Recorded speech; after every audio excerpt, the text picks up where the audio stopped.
আসসালামু আলাইকুম রহমতুল্লাহি ওবরকাতুহ। সম্মানিত দর্শক, আমাদের পাহাড়ি অঞ্চলে সর্বনাশা খেলা শুরু হয়েছে এবং এই খেলার যে পরিণতি কোথায় যায় এটি বলা যাচ্ছে না। ভারত দীর্ঘদিন যাবৎ পার্বত্য চট্টগ্রামের একটি বিশাল এলাকা নিয়ে বাংলাদেশের সঙ্গে খেলছিল। সেখানে তারা শান্তি বাহিনী তৈরি করেছে, সেখানে তারা বিভিন্ন সশস্ত্র গ্রুপ তৈরি করেছে বাংলাদেশের সেনাবাহিনীকে, জনগণকে, সরকারকে বিব্রত করার জন্য।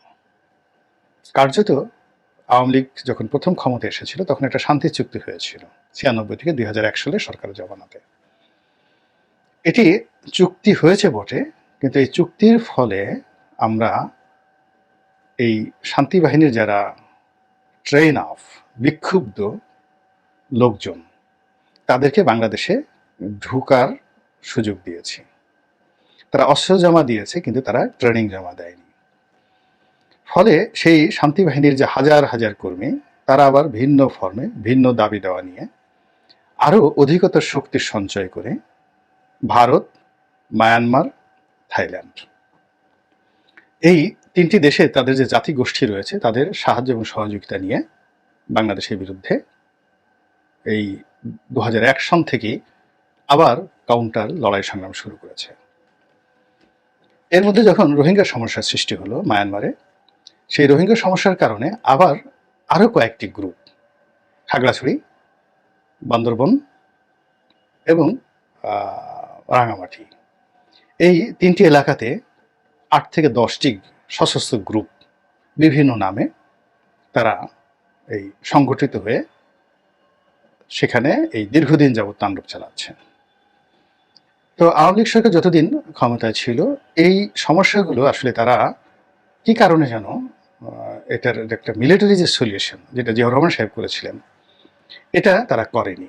না করার কারণে আওয়ামী লীগের যারা লোকজন ওই পার্বত্য অঞ্চলে বাঙালি হিসেবে বসবাস করেন বিভিন্ন এলাকা থেকে সেখানে গিয়েছেন, তাদের মধ্যে একজন নেতা আছেন মুজিব নামক, ওনার নাম মুজিব, বান্দরবন শহরে বান্দরবন জেলা আওয়ামী লীগের সেক্রেটারি ছিলেন। পরে বহিষ্কার করা হয়েছে তাকে, কিন্তু খুবই জনপ্রিয় বাঙালিদের মধ্যে। এবং অনেক টেলিভিশনে তিনি এসে মানে ওই পাহাড়ের সম্পর্কে বাঙালিদের সমস্যা নিয়ে যে কজন এক্সপার্ট আছে তার মধ্যে তিনি প্রধানতম। তো তার সঙ্গে আবার স্থানীয় যারা সরকারি দালাল ছিল, এমপি ছিল, মন্ত্রী ছিল, তাদের সবার সঙ্গেই মুজিব সাহেবের গণ্ডগোল। তো শেখ হাসিনা ইচ্ছা করলে মুজিব সাহেবের সাথে কথা বলতে পারতেন পাহাড়ের সমস্যা নেই, কিন্তু তিনি সেটা করেননি। না করার ফলে কি হলো, এই পাহাড়ে স্বাধীন জুমল্যান্ড এটা তৈরি করার জন্য তিনটি পাহাড়কে একত্র করে তারপরে মায়ানমারের কিছু অংশ নিয়ে, ভারতের কিছু অংশ নিয়ে আলাদা একটা ম্যাপ করে একটা স্বাধীন জুমল্যান্ড তৈরি করার জন্য বিরাট একটা সংগঠন তারা তৈরি করে ফেলেছে এবং এদের একটা প্রবাসী সরকারও আছে, তাদের পতাকা আছে, সংবিধান আছে, সবকিছু আছে।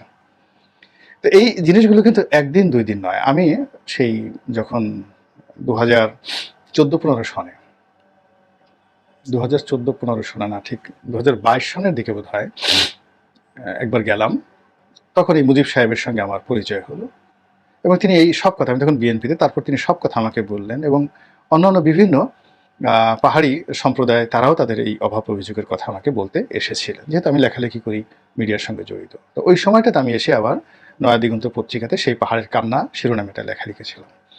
কিন্তু আমাদের সমস্যা হচ্ছে যে আমাদের এই লেখাগুলো ঠিক রাজনৈতিক নেতৃত্বের কানে যায় না, আবার অনেক সময় রাজনৈতিক নেতৃত্ব চাইলেও সামরিক নেতৃত্ব চায় না।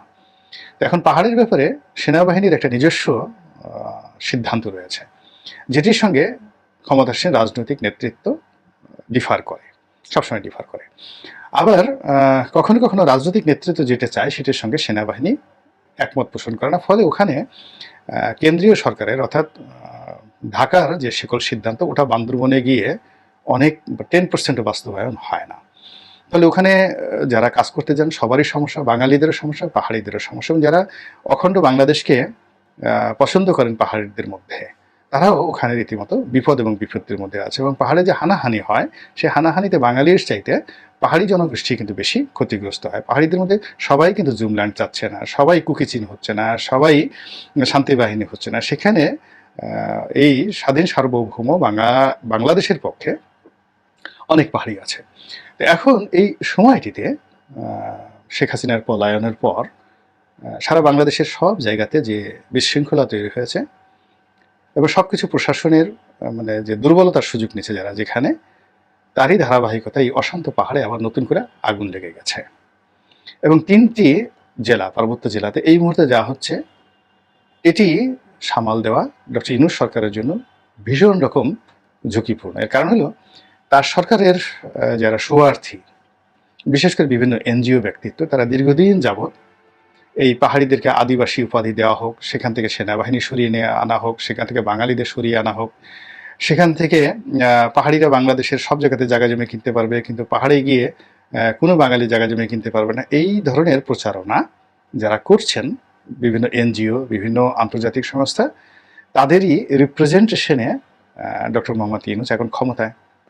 এবং সবচেয়ে অবাক করার ব্যাপার হলো, ডক্টর ইউনূসের যদি এই মুহূর্তে সবচেয়ে বেশি প্রভাব থাকে, সেটা হলো আমেরিকার আনুকূল্য। আমেরিকা তাকে পছন্দ করে, দয়া করে।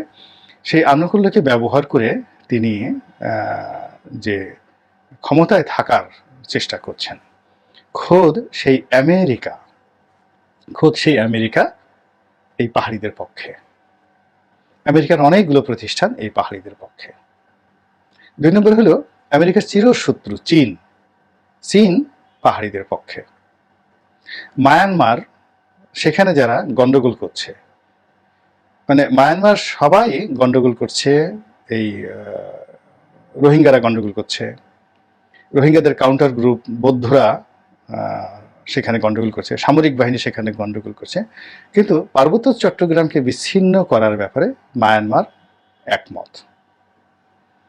এরপর ধরুন মায়ানমারের সাথে, তারপর থাইল্যান্ডের সঙ্গে, শ্রীলঙ্কার সঙ্গে, অর্থাৎ ভারতের যাদের সাথে সীমান্ত বিরোধ আছে, তো বিশেষ করে নাগাল্যান্ডে, মণিপুরে, সব বিরোধিতার ঊর্ধ্বে ভারত সম্মিলিতভাবে, ভারতের ওই যে সমস্ত এলাকাতে বিরোধ হয়, 7 সিস্টারে, সবাই এই পার্বত্য অঞ্চলকে নিয়ে নির্বিশেষে তারা সবাই চাচ্ছে যে এখানে গন্ডগোল থাকুক।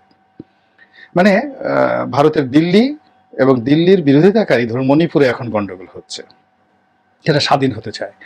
তো স্বাধীন মণিপুরের যারা বিদ্রোহী গ্রুপ, সেই বিদ্রোহী গ্রুপের মতাদর্শের যারা লোকজন, তারা দিল্লির বিরুদ্ধে, কিন্তু এই যে পার্বত্য চট্টগ্রামে তাদের যে শাখা রয়েছে তাদের পক্ষে।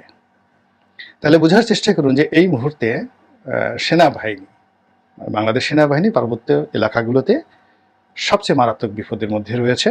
এর কারণ হলো সমস্ত আন্তর্জাতিক এবং স্থানীয়, এমনকি এই ঢাকা শহরে আপনি অসংখ্য বুদ্ধিজীবী পাবেন যারা এই পাহাড়ের যে বিরোধ, এই বিরোধে নিষ্পত্তির পরিবর্তে এখানে এই বিরোধকে আরো জাগিয়ে দিচ্ছে। অনেকে এই পাহাড়িদের ব্যাপারে এইরকম সব বক্তব্য দিচ্ছে যে বক্তব্য আমাদের স্বাধীনতা, সার্বভৌমত্বের জন্য হুমকি স্বরূপ। এখানে একটা জিনিস বলি যে সম্রাট আওরঙ্গজেবের সময়কালটিতে মূলত চট্টগ্রামের এই অঞ্চলটি আমাদের অধিকারে আসে। সম্রাট আওরঙ্গজেবের মামা শায়েস্তা খান, উনি যখন ঢাকার সুবেদার ছিলেন, অর্থাৎ মিলিটারি রুলার, তখন 2টো বিভাগ ছিল, একটা ছিল মিলিটারি আর একটা ছিল দেওয়ানি, মানে রাজস্ব বিভাগ। উনি এই বাংলার সুবেদার ছিলেন, অর্থাৎ প্রধান সামরিক আইন প্রশাসক ছিলেন শায়েস্তা খান, উপাধি ছিল সুবেদার, তার সঙ্গে সঙ্গে দেওয়ানি বিষয়টিও দেখতেন। তো আবার কখনো কখনো দিল্লির যারা সম্রাট, তারা মানে ফৌজদারি এবং দেওয়ানি এই দুটোকে আলাদা করতেন, অর্থাৎ রাজস্ব কালেকশন একজনকে দিতেন, যেমন মুর্শিদ কুলি খান, তিনি ছিলেন দেওয়ান, এই বাংলার দেওয়ান। আর আজম শাহ, তো উনি ছিলেন সুবেদার আজম শাহ, তিনি ছিলেন সামরিক আইন প্রশাসক, অর্থাৎ মিলিটারি রুলার। তো শায়েস্তা খানের 2টো পদই ছিল, উনি দেওয়ানও ছিলেন আর সুবেদার ছিলেন। তো ওনার ছেলেও খুব বড় মিলিটারি জিনিয়াস ছিলেন।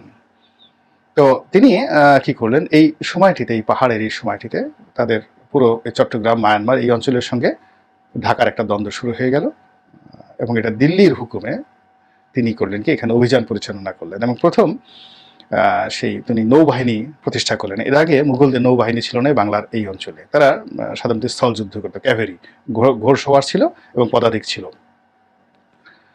তো সেটা তার ছেলে বুজুর্গ উমেদ খাঁ এই প্রথম চট্টগ্রাম দখল করেন, এবং চট্টগ্রামের পুরো এলাকাটা কিন্তু, এই যে এখন আমাদের যে ম্যাপ, এই পুরো এলাকাটা কিন্তু তার জমানাতে আসা। এর আগ পর্যন্ত এই বিশাল এলাকা ছিল এই রোহিঙ্গা, এখন যে রোহিঙ্গা এদের অধীনে। কয়শো বছর ছিল?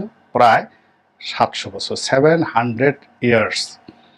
এই চট্টগ্রাম, পার্বত্য চট্টগ্রাম, খাগড়াছড়ি, কক্সবাজার এই পুরো এলাকা ছিল কিন্তু এই মায়ানমারের অধীনে, মায়ানমারের এই রোহিঙ্গা রাজার অধীনে। তো এই যে ইতিহাস, এটা বুঝতে হবে যে ইতিহাসের ধারাপাত বারবার চেঞ্জ হয়। কাজেই ওই যে রোহিঙ্গারা, আপনি তাদেরকে বলতেছেন রোহিঙ্গা আমাদের দেশে আশ্রয় নিয়েছে, ওরা বলছে যে আমরা তো তোমাদেরকে শাসন করেছি 700 years, it is our land, এটা আমাদের এলাকা। আপনি সাইকোলজিক্যাল সমস্যাটা বুঝতে পেরেছেন? একইভাবে ব্রিটিশদের সাথে আমাদের গন্ডগোল। ব্রিটিশরা আমাদের মনে করে যে আমরা তাদের প্রজা, আর আমরা মনে করি তারা তাদের দখলদার। এই যে ব্রিটিশদের সাথে একটা দ্বন্দ্বের সংখ্যা। সিমিলারলি পাকিস্তান, আপনি পাকিস্তান যদি আরও দরিদ্র হয়ে যায়, এখন আমাদের দেশে অনেক দরিদ্র, কিন্তু পাকিস্তানের যে কোনো লোকের কাছে দেখবেন যে একটা ভাবসাব যে একসময় বাংলাদেশটা আমাদের অধীন ছিল, তোমরা আমাদের প্রজা ছিলে, আর আমরা মনে করি আমরা পাকিস্তানকে পরাজিত করেছি, পাকিস্তানের সাথে কোনো যোগাযোগ নেই। ভারতের একই অবস্থা।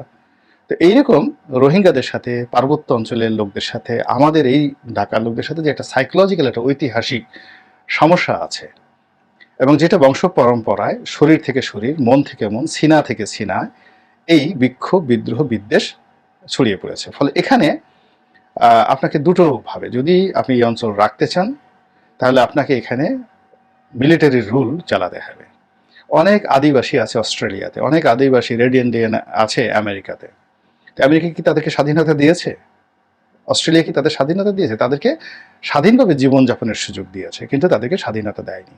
কিন্তু আমাদের এই অঞ্চলটাকে নিয়ে যে খেলাধুলা হচ্ছে, চট্টগ্রাম পোর্টকে নিয়ে, এটি এই ডক্টর মোহাম্মদ ইউনূসের এই সরকারের এখন নিঃসন্দেহে একটা দুর্বল সরকার।